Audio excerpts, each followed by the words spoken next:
আসসালামু আলাইকুম। মালিহা হোসাইন স্বাগত জানাচ্ছি এনটিভির মধ্যরাতের খবরে। ক্রাউন সিমেন্ট শিরোনাম দেখছিলেন, এবার পুরো খবর। রাজশাহী নগরীতে নিজ বাড়ি থেকে রাজশাহী বিশ্ববিদ্যালয়ের শিক্ষার্থী জুবাইদা ইসলাম ইতির ঝুলন্ত মরদেহ উদ্ধার করেছে পুলিশ। শুক্রবার নগরীর চন্দ্রিমা থানার মেহেরচণ্ডী এলাকায় নিজ বাড়ি থেকে তার মরদেহ উদ্ধার করা হয়। তিনি রাজশাহী বিশ্ববিদ্যালয়ের সমাজকর্ম বিভাগের তৃতীয় বর্ষের শিক্ষার্থী ছিলেন। পুলিশ জানায়, বিশ্ববিদ্যালয় সংলগ্ন মেহেরচণ্ডী এলাকার একটি বাসায় মায়ের সাথে থাকতেন জুবাইদা ইসলাম ইতি। সেখান থেকেই তার ঝুলন্ত মরদেহ উদ্ধার করা হয়েছে।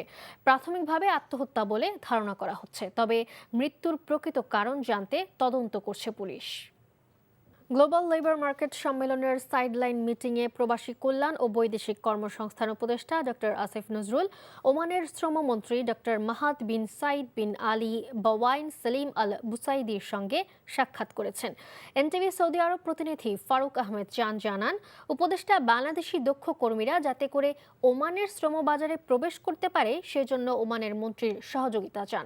পাশাপাশি অদক্ষ আধা দক্ষ কর্মী ভিসার উপর স্থগিতাদেশের পর্যালোচনার অনুরোধ জানান। ওমানের শ্রমমন্ত্রী আগামী 2 মাসের মধ্যে বাংলাদেশের জন্য ওয়ার্ক ভিসা পুনরায় চালু করার আশ্বাস দেন। উপদেষ্টা ডক্টর আসিফ নজরুল চলতি বছরের প্রথমার্ধে মাসকাটে যৌথ কারিগরি কমিটির পরবর্তী অধিবেশন আহ্বানের প্রস্তাব করেন। কুষ্টিয়ার মিরপুরে ছাত্রদলের আয়োজনে জেনজি কার্নিভাল হয়েছে। শুক্রবার বিকেলে উপজেলার অনুষ্ঠানে প্রধান অতিথি ছিলেন কুষ্টিয়া 2 আসনের বিএনপির প্রার্থী ব্যারিস্টার রাকিব রৌফ চৌধুরী। অনুষ্ঠানে ঢাকা বিশ্ববিদ্যালয় ছাত্রদলের যুগ্ম সাধারণ সম্পাদক আবিদুল ইসলাম খান, কবি জসিমউদ্দিন হল ছাত্রদলের আহ্বায়ক শেখ তানভীর বাড়ি হামিম, ছাত্রদল নেতা শেখ নূর উদ্দিন আবির সহ কুষ্টিয়া জেলা ছাত্রদলের বিভিন্ন পর্যায়ের নেতৃবৃন্দ বক্তব্য রাখেন। পরের সন্ধ্যায় সাংস্কৃতিক অনুষ্ঠানের মধ্য দিয়ে শেষ হয় জেনজি কার্নিভাল। যুক্তরাষ্ট্রের ফেডারেল রিজার্ভের পরবর্তী প্রধান হিসেবে সাবেক গভর্নর কেভিন ওয়ার্শের নাম ঘোষণা করেছেন মার্কিন প্রেসিডেন্ট ডোনাল্ড ট্রাম্প। কঠোর নীতি সমর্থক হিসেবে পরিচিত তিনি। এই ঘোষণার পরপরই মার্কিন ডলার শক্তিশালী হয়েছে। এর পরিপ্রেক্ষিতে স্বর্ণের দামে বড় ধস নেমেছে। ধারণা করা হচ্ছে, মুনাফা তুলে নেয়ার প্রবণতা বাড়ায় এই মূল্যবান ধাতুর দাম কমে গেছে। শুক্রবার স্বর্ণের দাম 8% বেশি পতন হয়। অল্প সময়ের জন্য প্রতি আউন্স $5,000 নিচেও নেমে যায়। যদিও এত বড় পতনের পরও মাসিক হিসেবে স্বর্ণ 1982 সালের পর সবচেয়ে বড় উত্থানের পথে রয়েছে।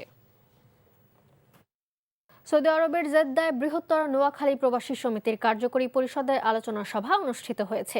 জেদ্দা প্রতিনিধি মাসুদ সেলিম জানান, আলোচনা সভায় সর্বসম্মতিক্রমে সিদ্ধান্ত নেওয়া হয়, প্রতি বছরের মতো পবিত্র রমজানের প্রথম সপ্তাহের শুক্রবার বৃহৎ পরিসরে ইফতার ও দোয়া মাহফিল আয়োজিত হবে।